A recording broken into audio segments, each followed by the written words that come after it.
नहमदुहु व नुसल्ली अला हबीबिल करीम अम्मा बाद फ़ौज़ बिल्लाहि मिनश शैतानिर रजीम बिस्मिल्लाहिर रहमानिर रहीम।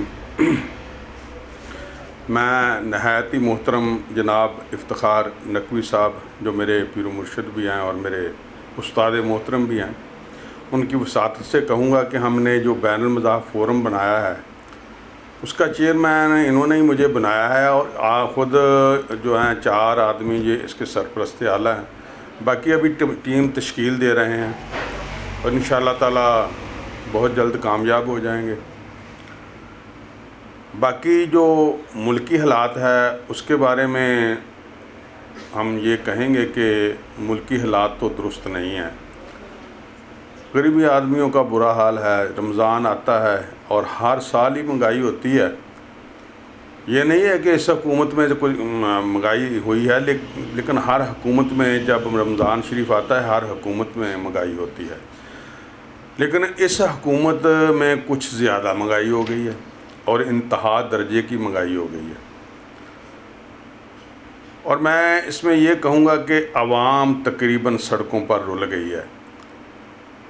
जो इमरान खान की तवक्को थी, जो इमरान खान को वोट दिए गए थे, अवाम ने दिए थे जिस मकसद के लिए, उसका एक लफ्ज़ भी तकरीबन पूरा नहीं हुआ। सॉरी। जिस तरह इमरान खान ने इस्लामाबाद में या पिंडी में कंटेनर पर खड़े होकर बिलों को आग लगाई थी, वहाँ उस वक़्त यूनिट 8 रुपए का था।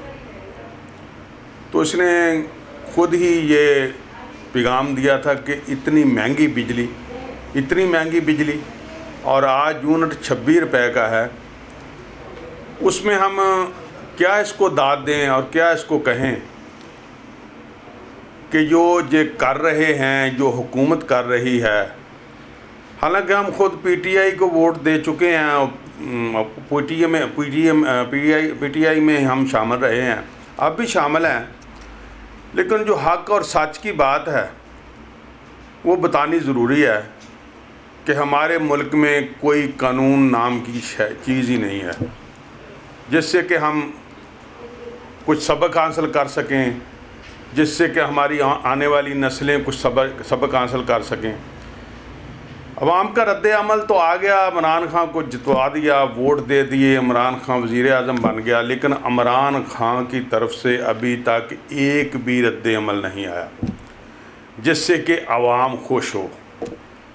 अब हद इस जगह पर पहुंच चुकी है कि इमरान खान को लोग बददुआएं दे रहे हैं और लोग जोलियां उठाकर बददुआएं दे रहे हैं।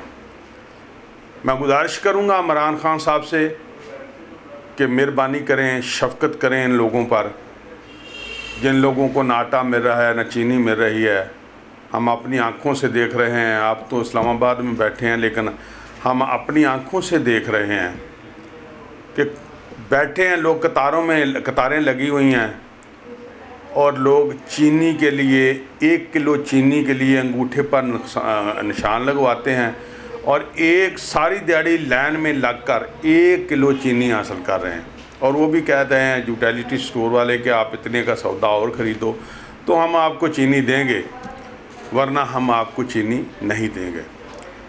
मैं यहाँ पर एक अर्ज़ कर दूँ कि भट्टों का दौर था, हम छोटे छोटे थे तो गांव के रहने वाले थे। वहाँ पर गांव में चीनी आती थी जो कि उनको डीपू कहते थे। डीपू भी मिले हुए थे, वो जो नंबरदार होते थे या कुछ चौधरी होते थे गांव में, उनके पास वो कोटा आता था चीनी का। उस दौर में हमारे मुल्क में मिले नहीं थी चीनी की और अखराजात नहीं थे, बाहर से चीनी मंगवाई जाती थी। तो उस वक़्त चीनी किलो, आधा किलो, 2 किलो मिलती थी। वो बहुत पुराना दौर था। अब तो हमारे मुल्क में हर चीज़ वाफर है और उसी दौर में आटा भी इसी तरह मिलता था। उसी दौर में आटा भी इसी तरह डिपुओं पर मिलता था। लेकिन अब तो दुनिया बहुत फास्ट हो चुकी है, लेकिन हालात बदतर हो रहे हैं। और कहने को कुछ नहीं कि जो हम ऐसी बात करें कि हम बहुत खुश हैं, हम बहुत अच्छी ज़िंदगी बसर कर रहे हैं। पाकिस्तान में तो ख़ासकर हर चीज़ वाफर है, लेकिन लोग एक दूसरे के साथ मुखलस नहीं हैं।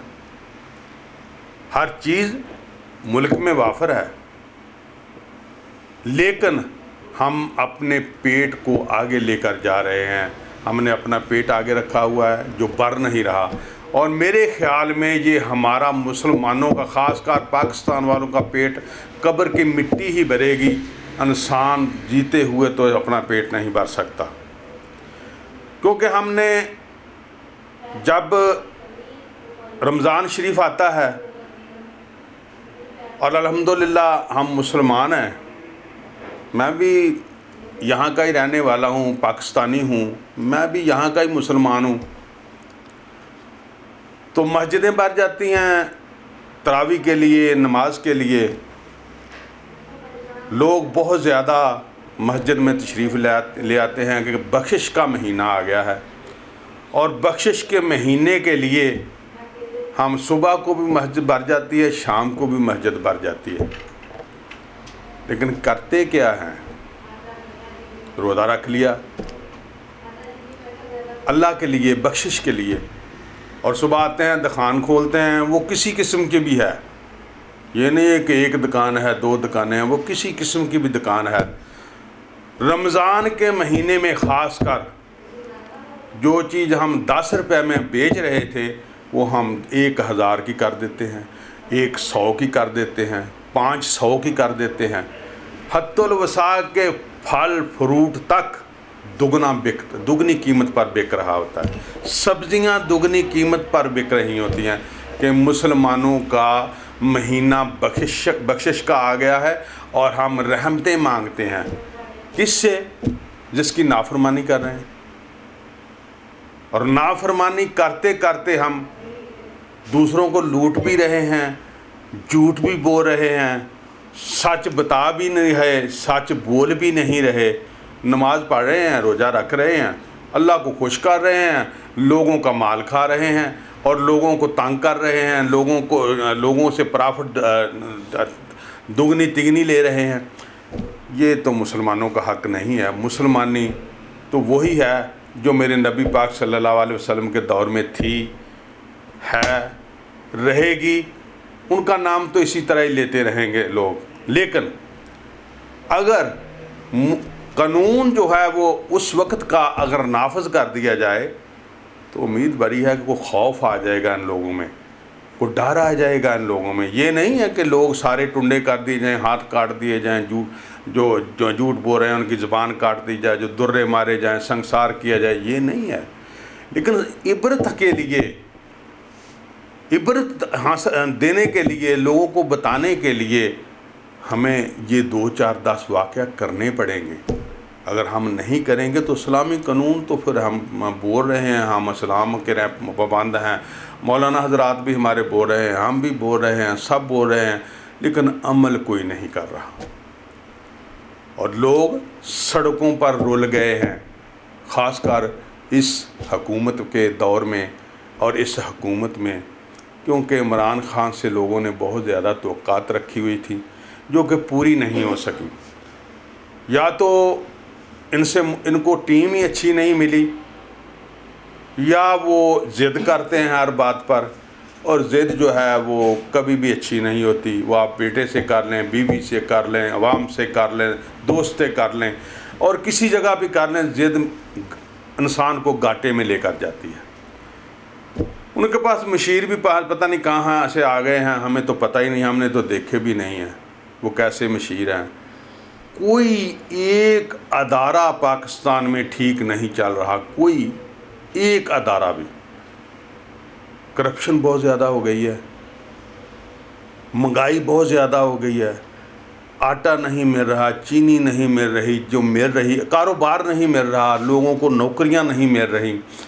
ना तो वो नौकरियां मिली हैं आज तक, ना किसी को घर मिले हैं, बल्कि जो ये कर रहे हैं ये लोगों को और भी तंग कर रहे हैं।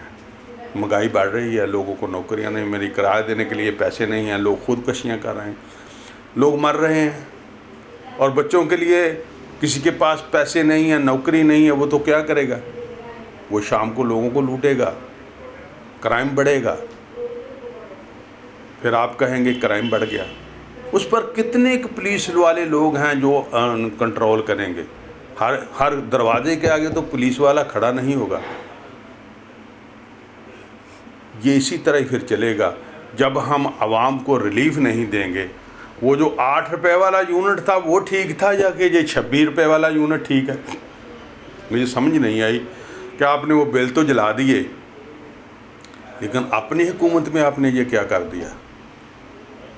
गरीबों का खून निचोड़ लिया। हम गरीब पसमानदा इलाकों में रहने वाले लोग हैं, हमें पता है कि लोग किस तरह कसम पुरसी की ज़िंदगी बसर कर रहे हैं, और आपको लोग बददुआएं दे रहे हैं। लिहाजा मैं आपसे इल्तमास करता हूँ, गुजारिश करता हूँ, ये जो आप रोज़ वज़रा बदल देते हैं, इनसे काम नहीं चलेगा। ये तो आप तजर्बे कर रहे हैं, तजर्बे करने से तो मुल्क नहीं चलते। आपके पास आपने 21 साल कह रहे हैं जदोजहद किया है, क्या एक भी आदमी आपको ऐसा नहीं मिला कि वो एक ही अदारा ठीक कर दे? कोई आदमी आपके पास ऐसा नहीं है कि एक अदारा, कोई अदारा ले लें पाकिस्तान का, हर अदारा करप्शन कर रहा है, हर अदारा लाश में जा रहा है, हर अदारा एक दूसरे पर तंज कर रहा है। ये मैं तनकीद नहीं कर रहा, मैं आपको मशवरा दे रहा हूँ, आपको समझा रहा हूँ कि आपकी हुकूमत में लोग तंग हुए हैं, आपकी हुकूमत में लोगों ने सुख नहीं हासिल किया, सुख नहीं पाया। लिहाजा मैं आपसे इल्तमास करता हूँ, आपसे फिर गुजारिश करता हूँ कि लोगों का सोचें। ये आपके MP MNA भी अब रो रहे हैं, ये नहीं है कि आप वहाँ अवाम ही रो रही है, नहीं, आपके मुंह पर कोई बात नहीं करता, क्योंकि आप किसी की बात सुनते ही नहीं हैं। अगर किसी की बात सुने तो फिर तो आपके साथ वो वज़ीर मशीर जो आपके MP MNA हैं वो बात करें। आप किसी की बात ही नहीं सुनते, मुलाकात ही नहीं करते, तो वो आपसे क्या बात करें? वो डरते हैं आपसे, वो बात नहीं करते आपसे, डर की वजह से बात ही नहीं करते वो आपसे।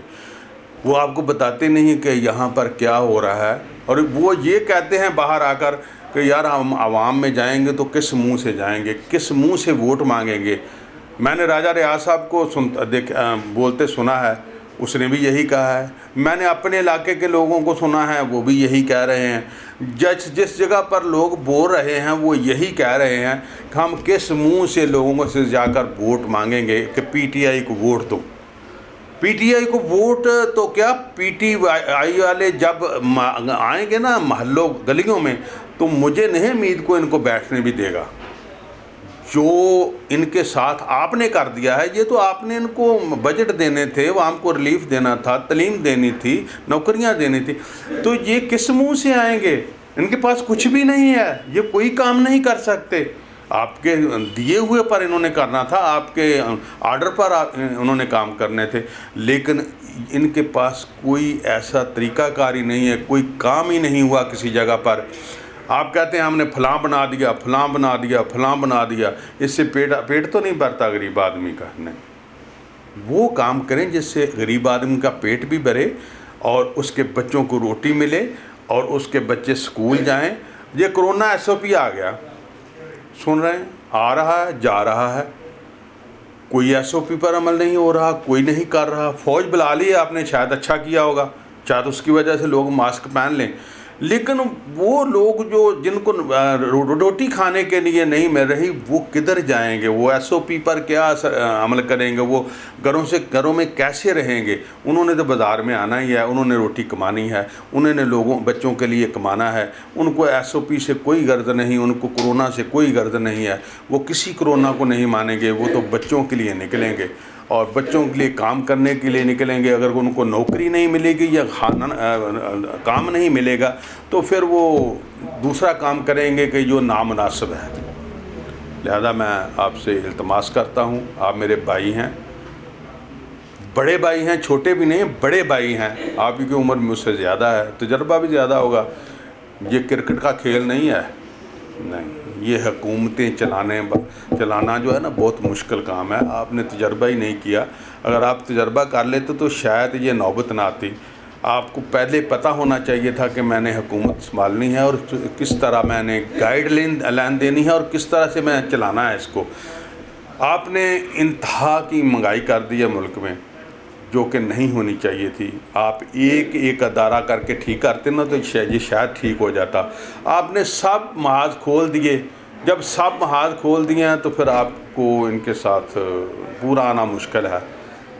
आप एक एक करके अदारों को ठीक कर सकते थे, लेकिन आपने वो काम ही नहीं किया। शायद आपके पास जो टीम है वो नालायक है, वो अच्छी नहीं है और ना वो काम कर सकती है। मैं देख रहा हूँ, अपने आँखों से देख रहा हूँ, टीवी भी देखता हूँ, अपनी आँखों से देख रहा हूँ। आप इल्ज़ाम लगाते हैं, पता नहीं इल्ज़ाम लगाते हैं कि सच होता है, ये मुझे नहीं पता। मैं क्योंकि मुझे पता ही नहीं, मैं किस वसूख से ये बात कर सकता हूँ। आप कहते हैं कि ये चोर हैं, आप कहते हैं उन्होंने आमदन से ज़ायद असासे बनाए हैं, इन्होंने मुल्क लूटा है। भाई वो मुल्क लूटा है तो उनकी ज़मानतें क्यों ले रहे हो? उनकी ज़मानतें क्यों हो रही हैं? कौन ले रहा है उनकी ज़मानतें? अगर आपके पास प्रूफ सबूत हों तो अदालतें तो ज़मानतें नहीं लेती।